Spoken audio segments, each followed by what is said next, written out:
Olá, sejam muito bem-vindos ao Pleno Agro. Eu sou Luísa Nogueira e confira agora os destaques da edição de hoje.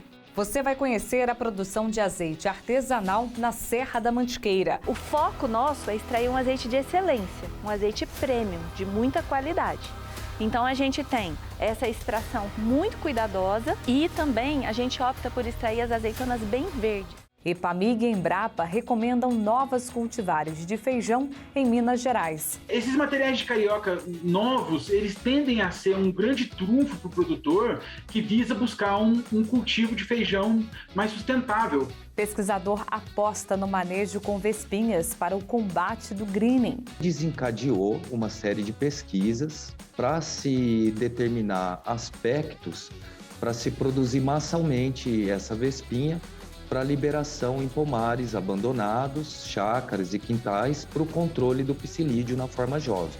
Conflito, guerra entre Rússia e Ucrânia, já repercute no cenário do agronegócio brasileiro.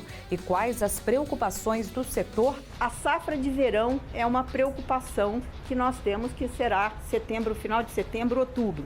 Mas também nós temos aí, do setor privado, a confirmação de que nós temos um estoque de passagem de fertilizante, um volume que é suficiente para chegar até outubro. E o clima e as consequências para o agronegócio. A guerra entre a Rússia e a Ucrânia já gera consequências para o Brasil. O agronegócio brasileiro pode sofrer sérios impactos. Veja.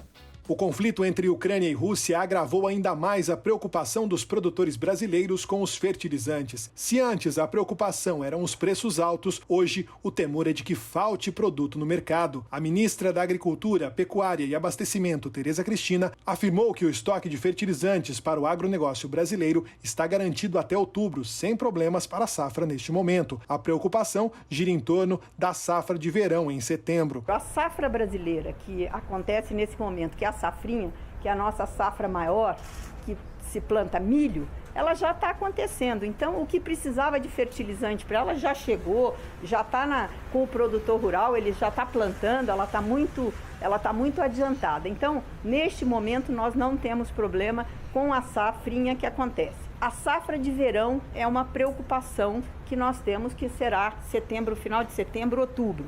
Mas também nós temos aí, do setor privado, a confirmação de que nós temos um estoque de passagem de fertilizante, um volume que é suficiente para chegar até outubro. A ministra ainda afirmou que deve seguir para o Canadá e tentar negociar a demanda desses insumos. Essa viagem já ia acontecer, mas foi confirmada agora para o dia 12, então vem muito a propósito, porque agora nós temos aí uma conversa mais firme com o Canadá, que é o maior exportador de potássio, né, que o Brasil tem a maior dependência nessas importações.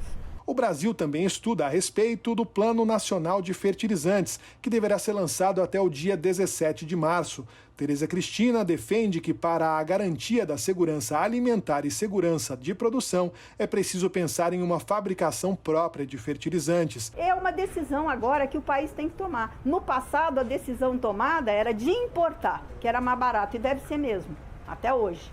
Mas o Brasil precisa tratar esse assunto como segurança nacional e segurança alimentar. Então agora esse plano que nós fizemos lá atrás, há um ano atrás, sem prever nada disso, era o que o governo pensava que nós deveríamos ter para que o Brasil, uma potência agroalimentar, tivesse um plano de pelo menos 50%, 60% de produção própria dos seus fertilizantes. A julgar pelo tempo que durar a guerra entre os países, o impacto dessa situação pode ser ainda maior e chegar ao consumidor final, já que sem os fertilizantes na produção, a tendência é que a oferta dispare o preço dos alimentos. Se a guerra acaba hoje ou amanhã, é um impacto. Se ela continuar por muito tempo, é outra.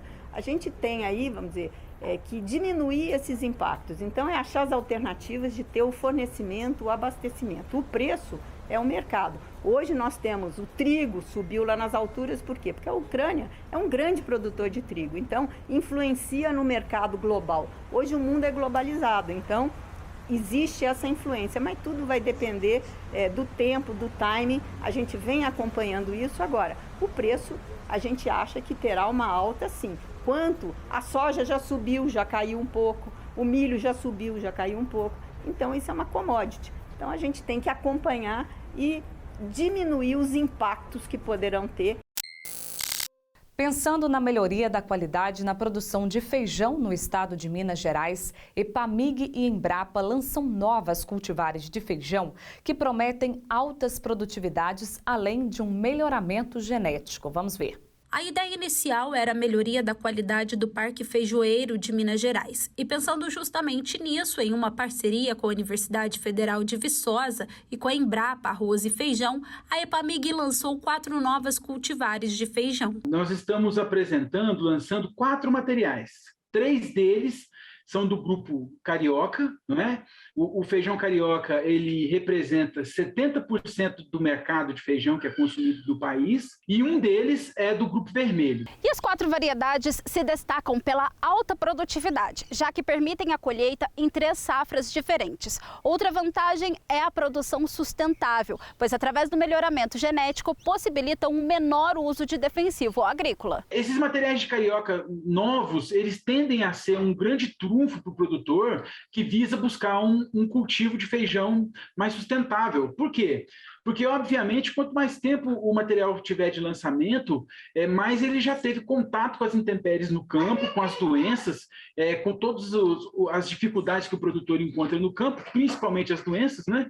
E essa resistência que eles apresentam, ela costuma cair, pois assim como os pesquisadores fazem melhoramento das plantas, os fungos, as bactérias que atacam o feijão, eles também acabam sofrendo seleção no campo, não é verdade? Em função do cultivo desses materiais. Então, é sempre interessante para o produtor estar utilizando os materiais que têm lançamento mais recente. O pesquisador ainda destaca entre os lançamentos a cultivar BRS MG Marte, que traz os grãos vermelhos, uma variedade muito apreciada na Zona da Mata e no Rio de Janeiro. E apresenta grandes vantagens em relação à resistência a doenças, porte e produtividade em relação ao material que hoje está no mercado.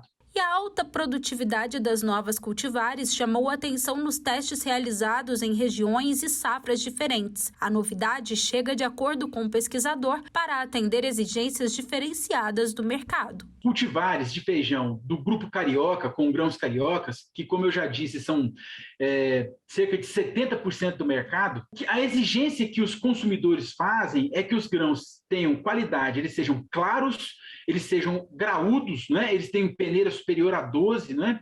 E o produtor tem preferência por cultivares que tenham boa produtividade, boa resistência, tolerância às principais doenças, não é? E que, de preferência, tenham um porte que se adeque à sua condição de cultivo. Vamos agora para um rápido intervalo. Daqui a pouco a gente volta com mais informações do agronegócio.